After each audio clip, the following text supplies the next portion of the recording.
Okay guys, very important, this is an important video, important topics from chapter 6. Economic reform में कई ऐसे topics थे जिसमें students को दिक्कत आई है, ये मुझे मालूम पड़ा है, तो इसके लिए एक वीडियो मैं ये बना रहा हूँ जिसमें इंपॉर्टेंट मोस्ट इंपॉर्टेंट टॉपिक्स जो आपकी पूरी की पूरी 6 चैप्टर को क्लियर कर देगी अगर कोई भी इशू होगा तो। इसमें हमारा पहला टॉपिक आएगा फॉरेन एक्सचेंज। उसमें हमने पढ़ा था कि एलपीजी का नीड क्यों आया, क्यों नए इकोनॉमिक रिफॉर्म की जरूरत क्यों पड़ी, नीड था उसमें ना। तो उसमें एक टॉपिक था, कई बुक्स में दिया हुआ है कि the fall in foreign exchange reserve, ये टॉपिक दिया हुआ है, the fall in foreign exchange reserve. इस वजह से एलपीजी की जरूरत पड़ी, इस वजह से इकोनॉमिक रिफॉर्म की जरूरत पड़ी 1991 में। ठीक है, तो पहले हम देखेंगे फॉरेन एक्सचेंज होता क्या है। It refers to the currency of all the countries other than the domestic currency. Domestic currency का मतलब है कि इंडिया के लिए, मेरे लिए, बाकी सारी कंट्रीज का जो मुद्रा है, जो करेंसी है, वो मेरे लिए फॉरेन एक्सचेंज है। अदर देन रुपीज, रुपीज को छोड़ के बाकी जो दुनिया में जितनी भी करेंसीज हैं वो मेरे लिए क्या है, मेरे लिए वो फॉरेन एक्सचेंज है। तो दुनिया की सारी करेंसीज जो मेरे पास रिजर्व में पड़ी थी उसमें कमी आने लग गई, ये मतलब होता है fall in foreign exchange reserve का। एक बार फिर से समझ लीजिए, फॉरेन एक्सचेंज का मतलब होता है दुनिया की सारी वो करेंसीज, जो दुनिया में मौजूद हैं वो मेरे लिए फॉरेन एक्सचेंज है। रुपी मेरे लिए फॉरेन एक्सचेंज नहीं है। For Indians all other currencies other than rupee are term as foreign exchange. Indians के लिए, हमारे लिए जो दुनिया की सारी करेंसीज, बाकी करेंसीज क्या है, फॉरेन एक्सचेंज है अदर देन रुपीज। रुपीज को छोड़ के दुनिया की सारी करेंसीज हमारे लिए क्या है, फॉरेन एक्सचेंज है। तो एक आपका टॉपिक आया हुआ था कि क्यों जरूरत पड़ी न्यू इकोनॉमिक पॉलिसी की, नए रिफॉर्म, इकोनॉमिक रिफॉर्म की क्यों जरूरत पड़ी। उसमें आपका एक टॉपिक था कि fall in foreign exchange reserve, ये एक टॉपिक था। रिजर्व का मतलब होता है जो आप अपने पास सेविंग रखे होते हैं, रिजर्व का मतलब होता है जो आप अपने पास सेविंग रखे होते हैं।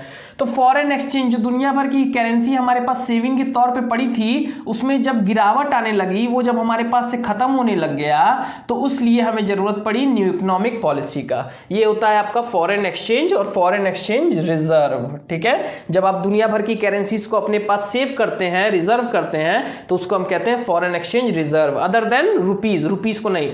अच्छा, नेक्स्ट आपका था एक और, उसी में था कि क्यों जरूरत पड़ी न्यू इकोनॉमिक पॉलिसी की, क्योंकि हमारा जो बैलेंस ऑफ ट्रेड था, ये इसमें भी क्राइसिस आ गया था। बैलेंस ऑफ ट्रेड का मतलब क्या होता है, बहुत ध्यान से समझिएगा। It is an accounting statement. ये क्या होता है, एक अकाउंटिंग स्टेटमेंट होता है जो रिकॉर्ड करता है, जो सिस्टमैटिक रिकॉर्ड करता है। क्या सिस्टमैटिक रिकॉर्ड करता है, सारे इकोनॉमिक ट्रांजेक्शन। इकोनॉमिक ट्रांजेक्शन का मतलब है कि पैसे से रिलेटेड सारे ट्रांजेक्शन। अगर अमेरिका से मैंने क्या मंगाया है, कोई मशीन मंगाई है, पैसा दिया है उनको, तो ये रिकॉर्ड होगा बैलेंस ऑफ पेमेंट में। तो उसमें एक टॉपिक दिया हुआ था आपके, जब हम जरूरत पड़ रहे थे, नीड पड़ रहे थे इकोनॉमिक रिफॉर्म का, कि क्यों जरूरत पड़ी एलपीजी को लाने की क्यों जरूरत पड़ी, तो उसमें एक टॉपिक दिया हुआ था आपका। क्या टॉपिक दिया हुआ था, उसमें एक टॉपिक दिया था क्राइसिस ऑन बीओपी, ऐसे दिया हुआ था, बैलेंस ऑफ पेमेंट में क्राइसिस होना।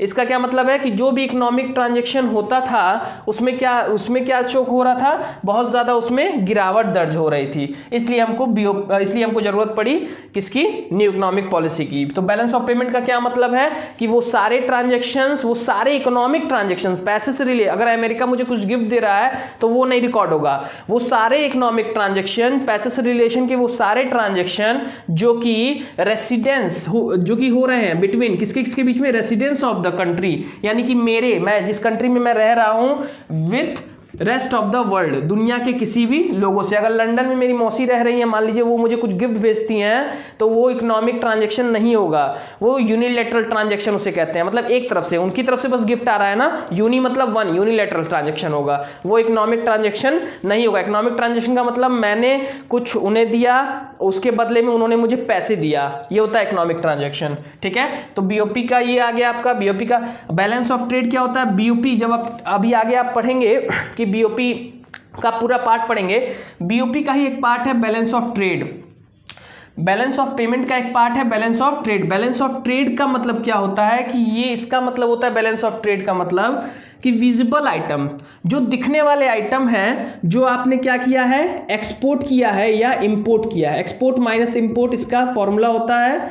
ठीक है, बहुत ध्यान से समझिएगा इसको। बैलेंस ऑफ क्यों जरूरत पड़ी हमको, हमारे न्यू इकोनॉमिक पॉलिसी की क्यों जरूरत पड़ी, क्योंकि जो बैलेंस ऑफ ट्रेड था, बैलेंस ऑफ ट्रेड का मतलब कि जो विजिबल आइटम्स का सिर्फ रिकॉर्डिंग करता है कि कितना आइटम दिखने वाला, जैसे वीट, राइस, ये सब दिखने वाले आइटम, सर्विसेज नहीं, जो सामान, गुड्स, ऐसे सामान जो दिखते हैं। मैं ये जापान भेज रहा हूं तो ये दिख रहा है ना कि मैं ये पेन जापान भेज रहा हूँ, ट्रांजैक्शन के 100, इसमें के 100 पेन मैं जापान अगर भेज रहा हूँ और जापान से पैसे ले रहा हूँ तो ये मैं एक्सपोर्ट कर रहा हूँ ना पेन, ये दिख रहा है ना। तो ऐसे दिखने वाले सामान जिसका एक्सपोर्ट या इंपोर्ट होता है उसको हम नोट करते हैं बैलेंस ऑफ ट्रेड के अंदर। बैलेंस ऑफ ट्रेड का फॉर्मूला एक्सपोर्ट माइनस इंपोर्ट, ठीक है। नेक्स्ट आपका आता है उसमें एक आपका नीड फॉर इकोनॉमिक रिफॉर्म में एक टॉपिक ये भी था, फिजिकल डेफिसिट। फिजिकल डेफिसिट क्या हो रहा था, बढ़ रहा था हमारा, उसमें एक टॉपिक था। फिजिकल डेफिसिट का मतलब क्या होता है, उसमें एक टॉपिक था राइज इन फिजिकल डेफिसिट, उसमें एक टॉपिक था rise in physical deficit. Physical deficit का मतलब क्या होता है, the excess of total expenditure over total receipt. कितना पैसा, जो ज्यादा पैसा गया, एक्सपेंडिचर, जो टोटल खर्चा हुआ वो जब ज्यादा हो जाता है टोटल रिसिप्ट से, टोटल आमदनी से, जब टोटल खर्चा ज्यादा हो जाता है बोरोइंग को छोड़ के, क्योंकि बोरोइंग भी एक तरह का हम कह सकते हैं रिसिप्ट है, क्योंकि बोरोइंग हम जब किसी से उधार लेते हैं तो हमारे पास पैसे आते हैं ना, तो बोरोइंग को छोड़ के जो टोटल खर्चा है अगर वो ज्यादा हो जाता है टोटल रिसिप्ट से तो उसको हम कहते हैं फिजिकल डेफिसिट। फिजिकल डेफिसिट का formula total expenditure minus total receipt, borrowing को हटा के, एक्सक्लूडिंग बोरोइंग, इसको हम कहते हैं फिजिकल डेफिसिट। फिजिकल डेफिसिट कहीं कहीं पे पूरा बोरोइंग के बराबर भी होता है, ये आप आगे कॉन्सेप्ट पढ़ेंगे। फिजिकल डेफिसिट का सिंपल सा मतलब ये समझ लीजिए, जब खर्चा, टोटल खर्चा ज्यादा होता है टोटल रिसिप्ट से, जब आने वाला पैसा कम है जाने वाला ज्यादा है, एक्सक्लूडिंग बोरोइंग को छोड़ के, तब उसको हम कहते हैं फिजिकल डेफिसिट। नेक्स्ट है आपका एक और टॉपिक आया था उसमें, free play of market forces, supply and demand.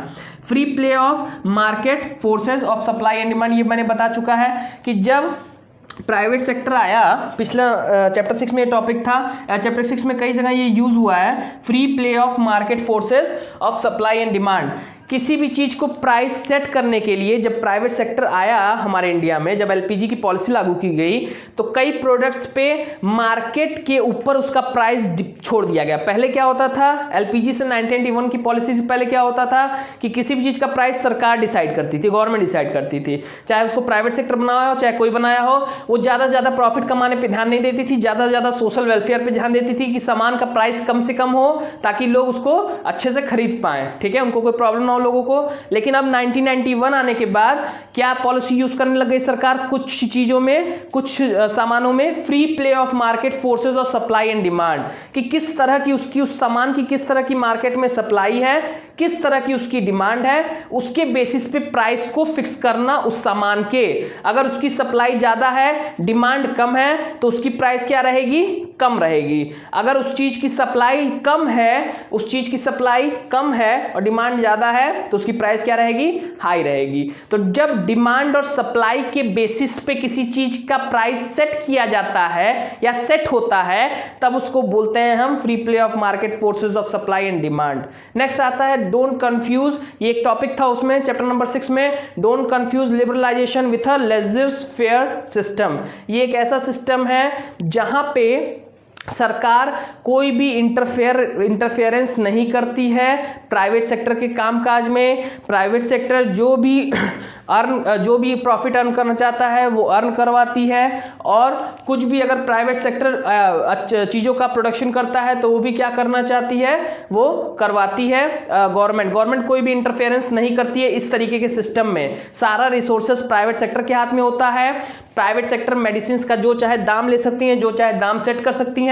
Government का इस तरह के सिस्टम में सिर्फ और सिर्फ क्या काम होता है, लॉ एंड ऑर्डर को मेंटेन रखना, डिफेंस को मेंटेन रखना, कि कोई हमला ना करे बाहर से, बस। बाकी मार्केट का सारा चीज कौन संभालता है, प्राइवेट सेक्टर संभालता है, गवर्नमेंट कोई भी इंटरफेरेंस नहीं करती है। लेकिन लिबरलाइजेशन में क्या होता है, लिबरलाइजेशन में बस गवर्नमेंट एक अधिकार देती है प्राइवेट सेक्टर को, एक ग्रेटर अधिकार देती है, थोड़ा सा ज्यादा अधिकार देती है कि भाई आप ये काम कर सकते हैं, इसके लिए ये कर सकते हैं, ज्यादा फ्रीडम है आपको कि जितना चाहे एक्सपोर्ट कर सकते हैं। लेकिन जब पानी बहुत ज़्यादा सर से ऊपर जाने लगता है तो गवर्नमेंट क्या करती है, उस पर लगाम भी लगाती है। जैसे मेडिसिन का दाम अगर बहुत ज़्यादा बढ़ जाएगा, प्राइवेट कंपनियां अगर मेडिसिन का दाम बहुत ज़्यादा बढ़ा दे तो गवर्नमेंट कहेगी नहीं नहीं कम करो, इंटरफेयर करेगी। लेकिन लेजर्स फेयर सिस्टम में ऐसा नहीं होता है। लेजर्स फेयर सिस्टम में पूरा का पूरा सब चीज़ किसके हाथ में होता है, प्राइवेट इंडिविजुअल्स के हाथ में होता है, चाहे वो रिसोर्सेज हो, चाहे वो प्राइस सेट करना हो, कुछ भी। सर इस सिस्टम में सिर्फ गवर्नमेंट का काम क्या होता है, लॉ एंड ऑर्डर को मेंटेन करना।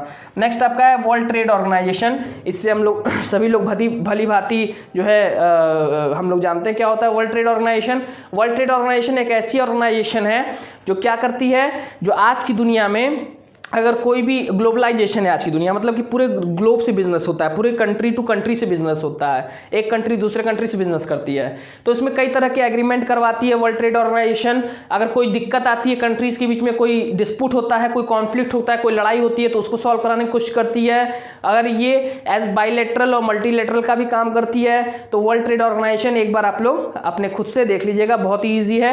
वर्ल्ड ट्रेड ऑर्गेनाइजेशन एक ऐसी संस्थान है, एक ऐसी ऑर्गेनाइजेशन है जो कंट्रीज के बीच का डिस्प्यूट, कंट्रीज के बीच में एग्रीमेंट कराती है, बिजनेस को लेके, इंपोर्ट एक्सपोर्ट को लेके, और सारी चीजों को मेंटेन करती है। ये सारी चीजें थी जो आपके मोस्ट इंपॉर्टेंट टॉपिक्स में आते हैं चैप्टर नंबर 6 से।